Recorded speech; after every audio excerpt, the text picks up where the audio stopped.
বিড়ির পাতা সরবরাহের নামে 2 কোটিরও বেশি টাকার প্রতারণা। মহারাষ্ট্র থেকে মূল অভিযুক্তকে গ্রেফতার করল শামশেরগঞ্জ থানার পুলিশ।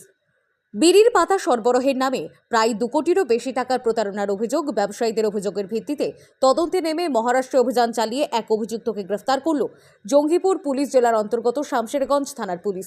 ধৃতের নাম রোশন রাজেশ্বর দুদে, বয়স 44। তার বাড়ি মহারাষ্ট্রের চন্দ্রপুর জেলার শাওলি থানার অন্তর্গত গোধাহি এলাকায়।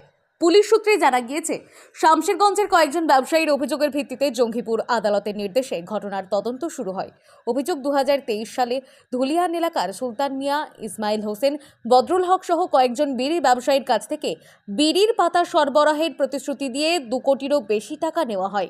কিন্তু টাকা নেওয়ার পরও প্রতিশ্রুতি অনুযায়ী বিড়ির পাতা সরবরাহ করা হয়নি, বরং নানা অজুহাতে দীর্ঘদিন ধরে ব্যবসায়ীদের হয়রানি ও প্রতারণার শিকার হতে হয়েছে বলে অভিযোগ।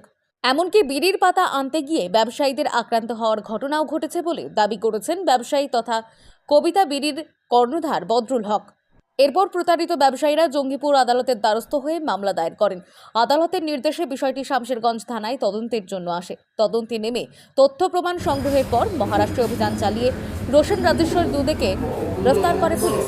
ধৃতকে জঙ্গিপুর মহকুমা আদালতে তোলা হলে আদালতের নির্দেশে তাকে পুলিশ হেফাজতে নেওয়া হয়েছে। পুলিশ সূত্রের আরও খবর, এই প্রতারণা চক্রের সঙ্গে আরও 2 জন অভিযুক্ত জড়িত রয়েছে। তারা বর্তমানে পলাতক। তাদের খোঁজে তল্লাশি চালানো হচ্ছে। তদন্তকারীদের দাবি, বাকি অভিযুক্তদেরও গ্রেফতার করে পুরো প্রতারণা চক্রের পর্দাফাশ করা হবে। ঘটনায় শামশেরগঞ্জের বিড়ি ব্যবসায়ীদের মধ্যে ব্যাপক চাঞ্চল্যের সৃষ্টি হয়েছে।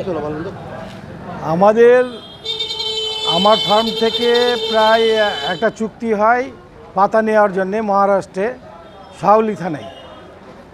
তাতে ওরা 3 ভাই আসে, আমার এখান থেকে এগ্রিমেন্ট, কোর্ট থেকে এগ্রিমেন্ট হয় আমাদের 5,000 বোরা পাতা দেওয়ার কথা বলে প্রায় 2 কোটি টাকা নিয়েছে 3 ভাই, রোশন দুদে, শিবম দুদে আর পিঙ্কু দুদে। এখন কোর্ট থেকে অর্ডার হয়ে 3 ভাইকে অ্যারেস্ট করতে যাওয়ার পথে একজনকে পাই, বাকি 3 জন ফেরার আছে। রোশন দুদে ধরা পড়েছে। আমাদের শামশেরগঞ্জ থানার নেতৃত্বে আইসি তার পুলিশ বাহিনীকে পাঠিয়ে সন্দীপ বাবু আমাদের এসআই তাকে গ্রেপ্তার করে নিয়ে আসে এবং কোর্টে উঠায়। মহারাষ্ট্রের শাওলি থানা, বাড়ির এলাকা থেকেই গ্রেপ্তার করেছে। প্রায় 2 কোটি টাকা। আমরা 2-4 জনে 2 কোটি টাকার উপরে দেওয়া আছে অ্যাকাউন্টের মাধ্যমে। আমাদের এগ্রিমেন্ট হয় কোর্টে গিয়ে, কোর্টে এগ্রিমেন্ট হয়, তারপরে ওকে অ্যাকাউন্টের মাধ্যমে আমরা টাকা দিই। পাতা দেয়নি, বরঞ্চ আমাদের লোকজনকে ওদের বাড়িতে যেতে গেলে মারধর করে হুমকি দিয়ে পাঠিয়ে দেয়। তখন আমরা বাধ্যতামূলক থানার দ্বারস্থ হই এবং কোর্টের দ্বারস্থ হই। কোর্ট, মাননীয় কোর্ট আমাদের কোর্টের নির্দেশ অনুযায়ী পুলিশকে নির্দেশ দেন এবং শামশেরগঞ্জ থানার আইসি সাহেব নেতৃত্বে আমাদের এসআই সন্দীপ বাবু তার পুলিশ বাহিনীকে নিয়ে যেয়ে গ্রেপ্তার করে।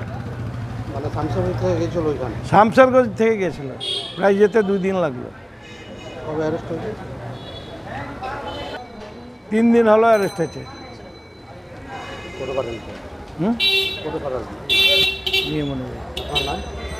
আমার নাম বদরুল হক, গঙ্গা এন্টারপ্রাইজ, এবং আমি একজন পাতা ব্যবসায়ী এবং বিড়ি ব্যবসায়ী।